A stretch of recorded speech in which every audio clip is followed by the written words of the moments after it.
Good morning, my people. Psalms 87:1 says, His foundation is in the holy mountains. The Lord loves the gates of Zion more than all the dwellings of Jacob. The Lord shall count when he writes up the people, that this man was born there. All my springs are in you. Zion. You've heard Lauryn Hill sing about Zion, which is her son. You've heard Zion mentioned in movies all the time. Zion. Why Zion? Why is it the best place in all of Jacob? Because Zion is a mindset. Zion is about freeing your mind, like Morpheus would say. Freeing your mind from things like hatred and jealousy and selfishness and all these other things to keep us back from being the best that we possibly can be. So today, why not choose Zion to reside in, to be born in? And it's just a new way of thinking. Let goodness be your modus operandi as far as you can go. Do as much good as you can. If you don't know who Jesus is, just ask him. If you don't know who God is, just ask him. It's that simple. Hashtag release the Snyder Cut. Leave that in your comments, in the comments section when you want to comment to this movie. You can have a whole bunch of other comments, but just include that hashtag. Will ya? Let's get into what we're talking about today. And it's a very interesting thing, so let's get into it. In Batman v Superman, and there's a reason why it's a masterpiece, Chris Terrio really has some nice writing. Lois Lane says, I think the U.S. government is arming the rebels while claiming to support the elected government. The ask, Lewis, Perry White answers. And I always wonder, what did Perry White mean by that? Well, The Ask is a novel by Sam Lipsyte. He's also the author of Homeland. And it's a comical novel. It's very, very funny, but there's a lot of social commentary in it and observations about American culture, American life, and various aspects of things from war to institutions. And so Chris Terrio uses The Ask as his reference. And Perry White, in saying The Ask, is saying this. It's basically about this university development officer. He's a guy who's supposed to recruit funds for the university. And he has to find potential donors. The potential donors are called The Ask. And this particular potential donor that he encounters is able to bail him out because he was fired from the company, but by really trying to request the services of his buddy, was very wealthy, to donate to the institution. This ask could become a give, and give just means he actually donates. So the ask is the person you ask, and the giver would be the person, if the person agrees to donating. And the ask, he said, listen, I'm going to definitely donate to your university if you do me a favor. So one favor begs another. And that's basically the principle of the ask. And that's why Perry White said, the ask, Lewis. He's basically saying that the U.S. government is simply doing what was in the ask, which is they provide weaponry to the Tuareg fighters, the rebels, so that they can see the government of Nairobi, which is a fictitious part of Africa, Nairobi, Africa, be overthrown. So, in other words, if I scratch your back, you scratch mine. All right? One good turn deserves another, right? So, they wanted the Nairobi government overthrown, so they supply weapons to the Tuareg fighters. Right? So the Tuareg fighters, they requested weapons for their war. And the government said, I'll give you weapons. The government was the ask. I'll give you weapons if you do me a favor and overthrow your government. Right? So Perry White didn't have an issue with that. And so he says, the ask, Lewis. And he ends that story like that. Showing that Perry White is basically saying, listen, man, like you said to Clark, the American conscience died with Robert, Martin, and John.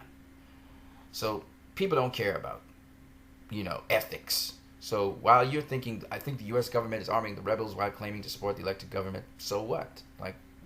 And governments do that, right? That's what Perry White comes with. Now, Perry White likes to banter back and forth. If you look at Man of Steel, he wants to see if Lewis was really passionate about going after her story. And so Perry White always likes that. And when Lewis gave up and she said, you know what, I'm dropping the case, Perry White looks at her like, what? Just like that? Because Perry White is a guy who likes to banter back and forth. And Clark lost his, he lost the battle with Perry White the first time when he was talking about, you know, this bat, and it seems as though the police is protecting this bat. And Perry White was like, crime in Gotham. Water. Wet. Tell me something I don't know, you know? And he's like, you know, he's like, what's happening with the sport project that I gave you to do? And he's like, listen, man, look, poor people don't buy papers. He's like, people don't buy papers, period, Clark. So Perry always has a comeback. And that's the thing with Perry. He likes to do this dance with you and see if you really, really want to go after this story, right? Even though Perry White really wanted Clark to do one thing, which was cover the sporting event, and Clark wouldn't do that, right? So I thought I would just lay this out here. And so the ask is really, Perry White uses the ask to say, so what? Nobody cares that the American government is manipulating, trying to manipulate the politics of a country. Nobody cares. That's what he basically is saying. And he's saying, you know, they're doing a negotiation. They're doing like the ask. Okay? So I thought I would share that with you guys because I thought it was some insight into that. And, you know, people with power, they generally tend to become more and more gray on what is right and what is wrong. And that's sad because there are clear demarcations between right and wrong.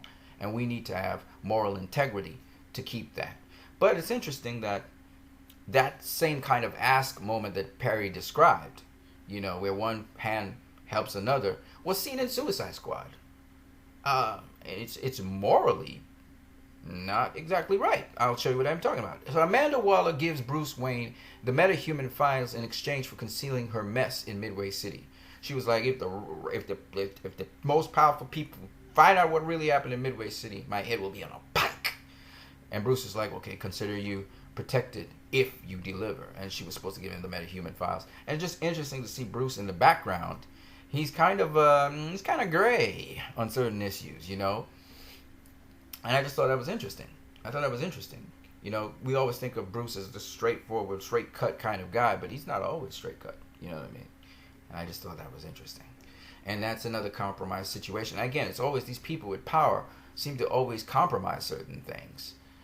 Bruce wanted information. Amanda wanted protection. Her ask was, donate to me protection so that the people in very powerful circles don't know what is happening, so I can keep my position. And Bruce was like, okay, well then you deliver on the information I requested, the metahuman files. If you deliver on that, you'll consider yourself protected. You know, that's the ask in a nutshell. So I thought that was interesting. We want to look at Batman v Superman out of the eyes of people who don't see their own reflection in the mirror. You know, they probably are vampires. I'm just joking. So here's the funny thing about this. It's ironical, but Clark was not able to see his own dilemma in Batman's situation, and I'll show you what I'm talking about. So Clark goes and he watches in the news Kahina Zairi, who is a Nairobian. Remember, Nairobi is a fictitious place. She accounts for how Superman came in, destroyed some of the people, and then left the village exposed for the government to come in and just burn the whole place down. Basically, women and children and everybody died. Now she's lying, but that's not the point.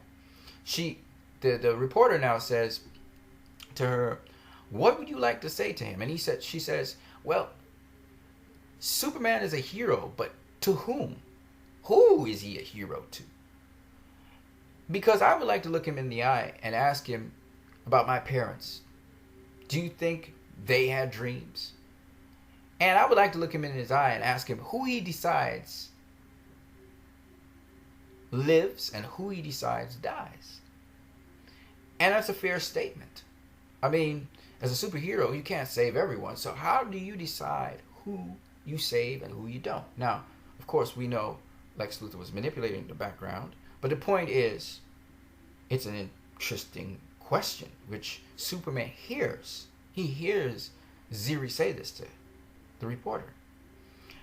But ironically, Clark starts doing research on the Batman. He's now a reporter researching that.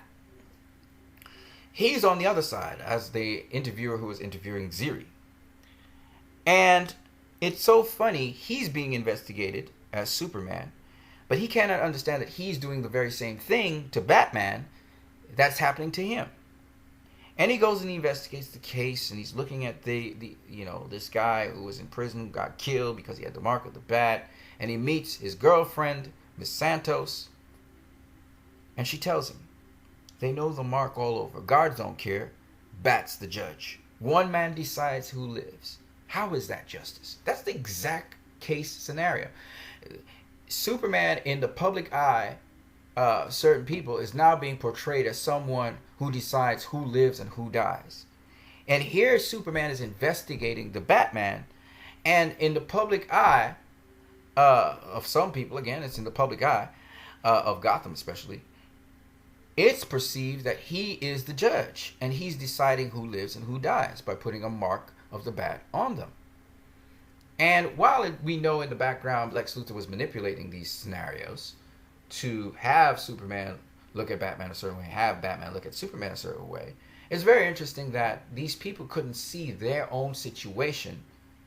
They couldn't see their own situation, what's happening to them in another person's situation. And here's the funny thing about that whole thing. The funny thing about that whole thing is people who are already in a disadvantaged position, people who have been misjudged all their lives and victimized, because the situation didn't directly involve them, they were able to see it from a distance and see it for what it was. And one example of that was a black project mom who gave the truth and the light on these superheroes in a very controversial time for both of them. With respect to Batman, when the black man was telling Clark, you need to get out of here before he comes. You don't want to be around when he's coming. He's talking about Batman. And then the black mother, she says, don't listen to that nonsense. The only people who are scared of him are people who have got reason to be scared of him. And it's so interesting that she gets it. She gets that Batman's not going to attack people who are normal, innocent people. Not going to scare he's not going to attack normal citizens. She gets it. And then when it comes to Superman, the son was watching at a mob, lighting up a sort of a dummy, or what do you want to call it? A depiction of Superman. Is lighting it up and saying, burn him, burn him. They're crying for Superman to be burnt, which is very interesting because Lex Luthor also talked about Superman's mother being burnt, if you think about it, death by fire. So Lex Luthor does definitely reflect that sentiment that people in the world feel. And the little boy is horrified by this because he knows Superman to be a hero. This is his hero. And so he's horrified by this. He turns to his mother and she just shakes her head to say, no, son. That's not so. He doesn't need to be burnt. And again, this same mother, this same black mother, she gets it. She gets the truth about Superman. She gets the truth about Batman. And it's so interesting. She also comes from a background, a culture, a place where people dismiss you or they misjudge you because she comes from a poor background. But yet you can see she's a hardworking lady. Every time you see her, she's either doing, laundry or she's ironing clothes. She's a hardworking woman. She's a single parent mother. Okay? She's poor because she has to be in poor housing. You can tell it's poor housing by just looking at the walls here, and even the television. You can tell they're poor, but you can tell that these superheroes mean something to both of them. She gets it. Batman, he only deals with people who are criminals. And Superman, he's not someone who was associated with that bombing in the sense that he wanted that bombing to happen. He wouldn't go down to the Senate to speak with people. He wouldn't do that if he wasn't humble. So why would he bomb the place? So they know These people, and I saw the firemen even shaking their heads. She knows Superman is a good person. And the little boy who sees Superman as hope and a hero, he's traumatized by that. He can't understand how people could think of Superman that way. And I just thought, this is so interesting how when you're not directly in a situation, you can actually see it better from outside that situation. That's what I get from this mother. Whereas Clark, he's directly in a situation like that. And he projects his situation onto Batman. And he's vigorously going after Batman. So hypocritical in a way. Because here he's vigorously going after a guy who he should be able to empathize with. And so sometimes when you're too close to a situation and you're judging people, sometimes you need to take a step back and see from a third party what's really going on. And maybe somebody even with a similar past and background. And it teaches us not to judge people, because Superman misjudges Batman. And Batman misjudged Superman. But strangely so, someone who was also in a similar situation of being misjudged. Whereas Batman has never been poor. He's never had to be, racial profiled. He never had to deal with the fact that people see you as less of a human. This person can see that Batman is doing something right. And she's from a neighborhood where crime is rampant, Gotham. So she's happy that Batman's there to take care of these criminals. And she sees Superman as a beacon of hope because she sees him as a foreigner, a stranger to her world. And she sometimes feels like a foreigner, a stranger to her own countrymen, to her own townspeople. And so she can identify with both of these guys.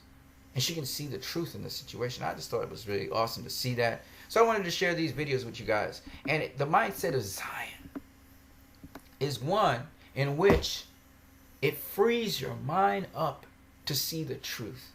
And truly, I'll tell you guys this. Humility, sometimes we have to go through certain circumstances to become humble. But I was talking to William Ruffin. Shout out to William Ruffin out there. Humility really helps us to see the truth in things. It's great to be humble. No, you can't force yourself to be humble. No, you can't pretend to be humble. You can't humble yourself. It's, as much people think so. But when you get a humble mindset to things in the world, it's really good. It's really good. And if you are someone who desires to do good, once you can get yourself out the equation, because most of the time we kind of prevent ourselves. We get in the way of our own selves. You see, here, Clark was self-righteous. Clark thought he was right, and he was the Messiah to solve this problem with Batman. And so he took it on. Same thing with Bruce Wayne. Bruce Wayne felt he was the Messiah. He had to be the voice of reason to stop Superman. And because of that, they couldn't see the truth like this woman could see. See, the things that Clark left out was he should have gone to study the history of Batman and Gotham. He didn't do that. He only looking at the recent events and whatever Lex Luthor feed him. Similarly, this woman knows the history of Superman. This little boy knows the history of Superman. And when you look at the history of Superman, not just the recent things happening with him, but the history of Superman, you don't always believe everything the media be telling you.